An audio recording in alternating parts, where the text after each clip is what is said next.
Почитувани, случајот Карпалак не смее да се заборави, бидејќи има докази дека можело да се спречи загинувањето на бранителите доколку некој не пропуштил да превземе одредени действија, што бил должен да ги превземе во интерес на безбедноста на конвојот. За еден од најкрвавите и најбруталните масакри во поновата македонска историја, одговорност мора да има последното. На почетокот на јули 2001 година, 40 дена пред погубијата на Карпалак, во службата на државна безбедност има два службени документи со податоци дека на ридот од каде се пукаше врз конвојот се наоѓа вооружена група од 10 лица. Врз основа на овие оперативни податоци, службата за аналитика во државната безбедност изготви информација уште во јули 2001 година. Ова е извадокот од аналитичката информација и доколку се постапало по неа, Карпалак ќе беше избегнат.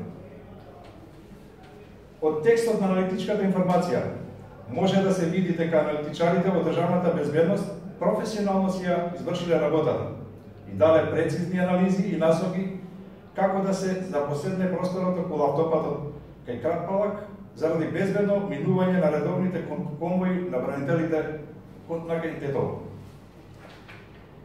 Да го имате ова 40 денови пред крвавиот настан и да ви загинат бранителите од испука на граната токму од кај Карпалак, тоа е катастрофа. Сознание имаше, а ништо не се превзеде. Трагедијата сигурно ќе беше избегната, доколку само со еден хеликоптерски прелет беше збришена оваа вооружена група, бидејќи 40 денови пред крвавиот настан прецизно се знаеше локацијата и бројноста на групата. До денешен ден се крие и тој дел на наредба пред трагедијата да се отстрани и безбедносниот пункт на автопатот Скопје-Тетово во близина кај Карпалак. И зошто после трагичниот настан бранителите се оставени сами на себе да горат во торпедираните возила. Иако на армиските хеликоптери од аеродромот Скопје до Карпалак им било потребно само 5 минути да пружат помош.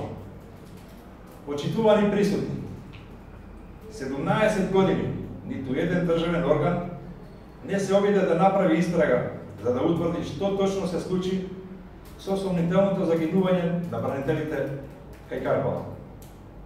17 години по крвавиот настан кај Карпалак. Едно е сигурно. Ниту кај СДСМ, ниту кај ВМРО-ДПМН, кои се менуваат на власт под Татковинската војна во 2001 година, нема интерес за вистината за бранителите кои загинаа за одбрана на независноста и територијалниот интегритет и суверенитет на државата. Една од првите задачи на оваа наша нова легална власт на единствена Македонија ќе биде и целосно расчистување на сомнителните загинувања на македонските бранители кои беа праќани во заседа и мораа да загинат.